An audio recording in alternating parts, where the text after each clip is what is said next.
When my daughter was 4 years old, she was diagnosed with leukemia.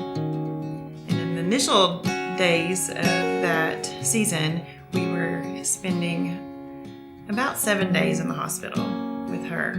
And they were, working to get her healthy and then diagnosing exactly what we were dealing with. And this is some of the darkest days of my life. I mean, if you're a mother or a parent or in any type of family role, you understand that is a nightmare.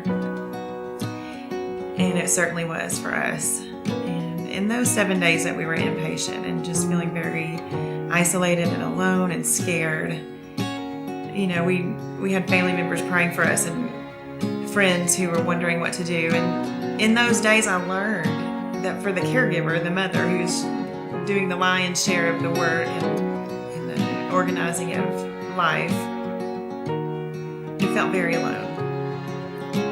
And so in that, I felt like I knew at some point I wanted to do something for moms who were in similar situations.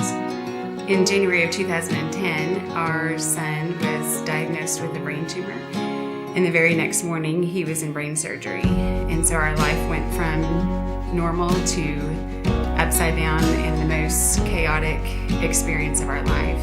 During that time, when we didn't know up from down and didn't know which way to turn, and doctors were handing us all kinds of paperwork and talking to us about things we didn't know or understand, I had a friend hand me a 3-ring binder as a place to just keep my thoughts and organize everything. Another woman who was there the day of my son's surgery came to me and said, she grabbed me in the hallway and looked me in the eyes. She had just come through treatment with her daughter.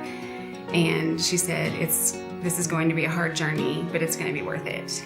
So after 3.5 years of treatment and getting Micah, my daughter, healthy, we relocated to another city, and I met Amy, and we became fast friends because we had that common experience of watching our child suffer and knowing what that's like.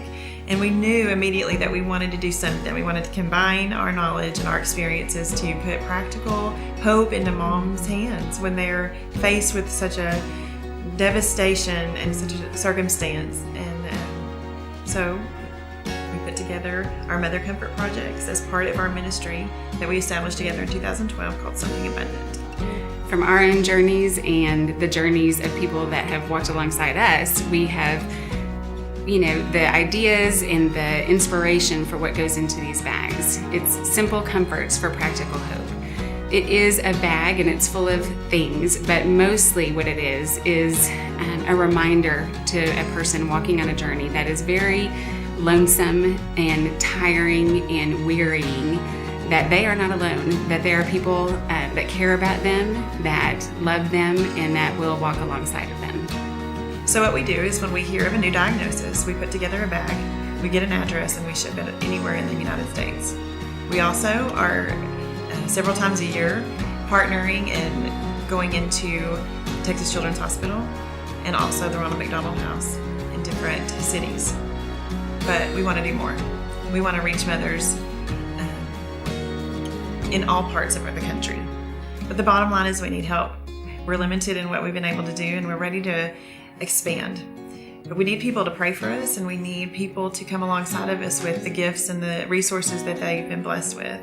And we also need people to give financially. So encouraging people to come alongside of us, to go to our website, to follow us on social media, and see what's going on in the ways that Something Abundant is serving families.